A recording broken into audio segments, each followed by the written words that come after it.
Será que o Júlio Gorilla melhorou em relação ao seu último campeonato? E o que ele pode fazer para melhorar ainda mais? Logo após a vinheta.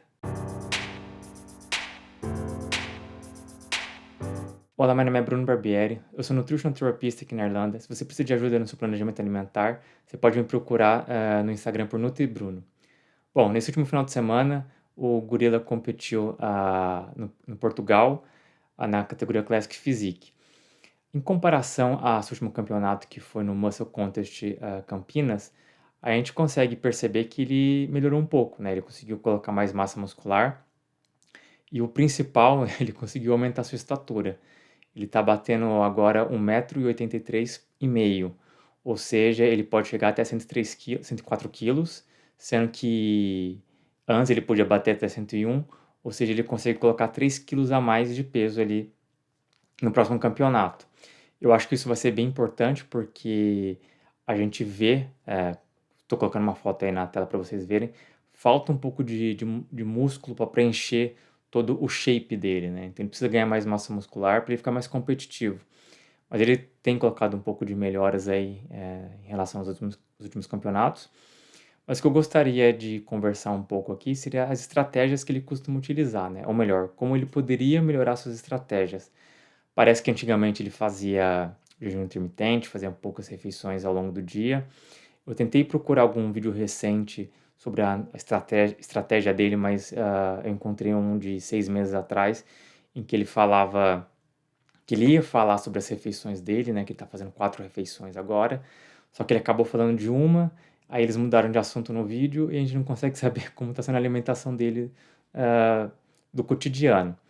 Mas enfim, por que não é a melhor estratégia fazer poucas refeições, seja 2, 3, 4 refeições ao dia, e por que seria melhor fracionar ainda mais as refeições para ter um ganho de massa muscular mais expressivo?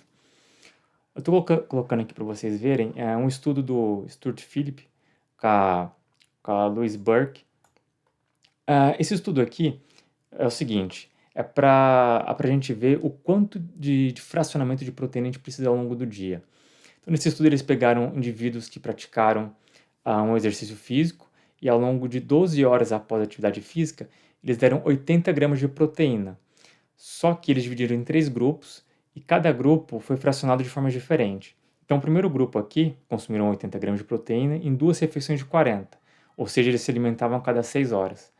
No segundo grupo, eles se alimentaram com 4 refeições com proteína, sendo 20 gramas cada refeição, ou seja, 12 horas dividido por 4, a cada 3 em 3 horas, né?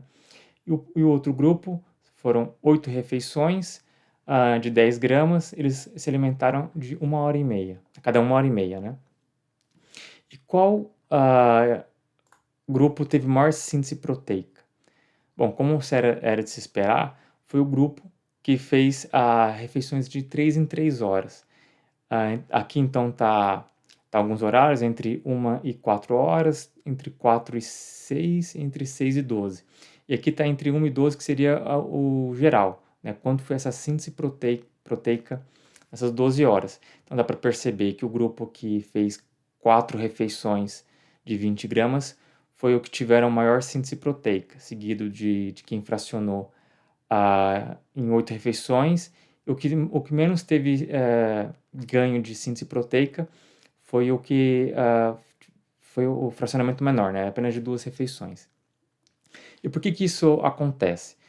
A gente precisa de uma quantidade de proteína numa refeição. Aqui eles colocaram 20 gramas porque eles pesavam, os participantes pesavam por volta de 80 quilos. Então 20 gramas foi suficiente para atingir a síntese proteica máxima. Já no grupo que fracionou em 10 gramas, faltou aminoácidos para atingir essa máxima de síntese proteica. E o grupo que consumiu apenas 2 refeições, embora atingisse essa síntese proteica máxima, ela acontecia poucas vezes durante essas 12 horas. Então, meio que a gente tem um limite de síntese proteica por hora. Então, essa é a importância de se fracionar de 3 em 3 horas. Então, pensa que se num dia tem 24 horas, sendo que você dorme 8 horas, você ainda tem 16 horas restantes. Se você dividir as 16 horas por 3, que seria se alimentar a cada 3 horas, você deveria fazer entre 5 e 6 refeições por dia. Então, o fisiculturista que pensa em ter o máximo de ganho com a alimentação, obviamente tem que ter o exercício físico junto, seria esse tipo de fracionamento.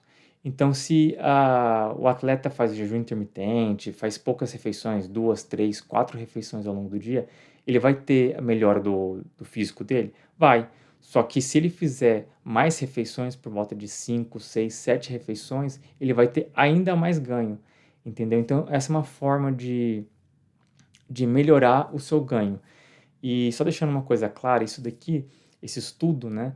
Isso aqui não é na minha opinião, não é a opinião do pesquisador, isso aqui é um fato, né? Eles então pegaram indivíduos que treinaram e as próximas 12 horas, logo após o treinamento, eles consumiram 80 gramas de proteína fracionada, né? E eles conseguiram verificar qual tipo de fracionamento dava maior síntese proteica, tá? Então isso daqui não é uma ideologia, é um fato. E quem gostaria de ter a melhor performance possível, pensando em ganho de massa muscular, deveria seguir esse tipo de fracionamento, tá certo? Então é uma sugestão aí para você e para o atleta também, para o gorila aí, se ele pensa em, já que agora ele tem a possibilidade de colocar até 3 quilos a mais para o próximo campeonato, seria uma boa estratégia ele fazer. E se você gosta desse tipo de conteúdo, não esqueça de deixar seu like, se inscrever no canal, deixar um comentário aqui com qualquer dúvida e até a próxima. Um abraço.